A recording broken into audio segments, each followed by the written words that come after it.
Hey music fans! As a roadie, I had this great opportunity to tour with all these bands. I wrote a book about my experiences on the road, and it was the #1 new release on Amazon and Bios, and it's now sold millions of copies on Kindle. I'm Joel Roadie, and this is my podcast, Party Like a Rock Star.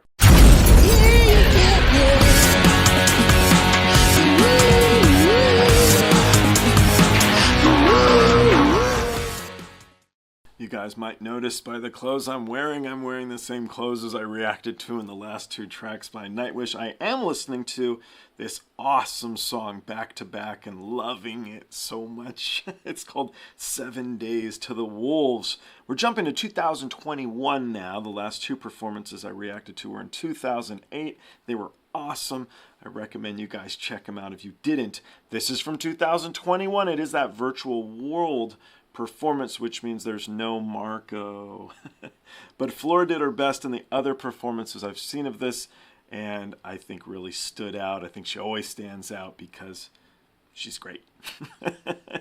She's awesome. What other adjectives can we use? She's amazing. So anyway, let's see how she does with this track and the rest of those fellas too, right? Let's see if Troy's in it. I don't know. Let's see what's going on and live a little for 7 minutes here. Let's do it.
Roadie brother jumping at the end to help out. A lot of thoughts, man. Killer track. It just brought new life into this old Nightwish fan favorite, I'll say. I hope it was a fan favorite because it's a Joel favorite. So I did miss Marco a little bit. I just love that guy's presence, and Troy did a great job on the duet. I was wondering if they were just going to dump the duet or not, and they didn't, which is cool. I don't know I'm not a guitar player. Is that a mandolin or some sort of guitar that he was playing?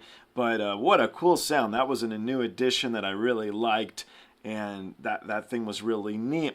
You know, one of the things I noticed that I haven't before, so what Flora does is she sings from, I think, what they call their diaphragm, the singers, so she has so much power. And she raises, and then drops it. So it's like silent for a sec.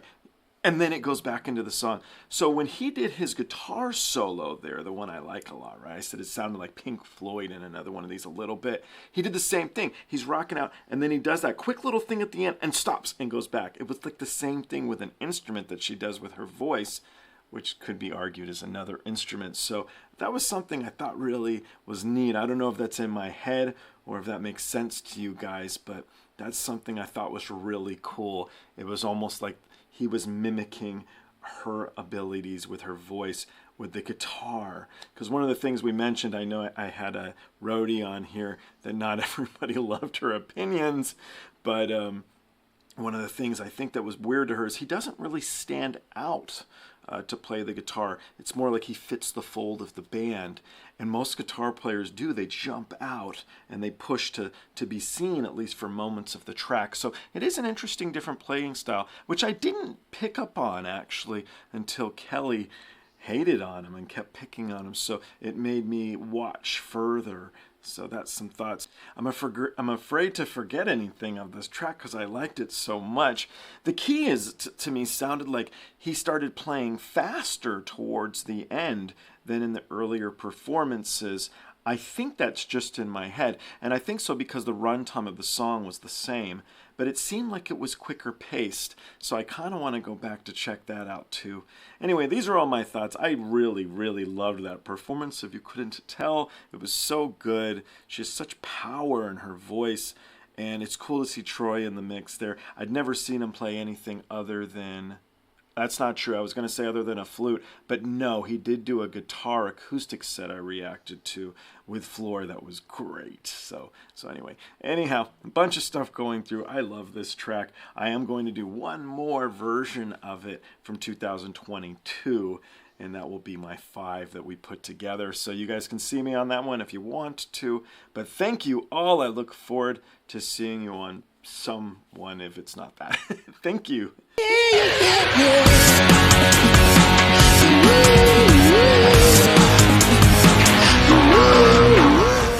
Hey guys, I hope you enjoyed the show. I now have a Twitter, Instagram, TikTok, Discord, and even a Patreon. The Patreon you can join for as little as $1. The handle on all of them, it's of course, Joel Roadie. I'll see you guys on the next one.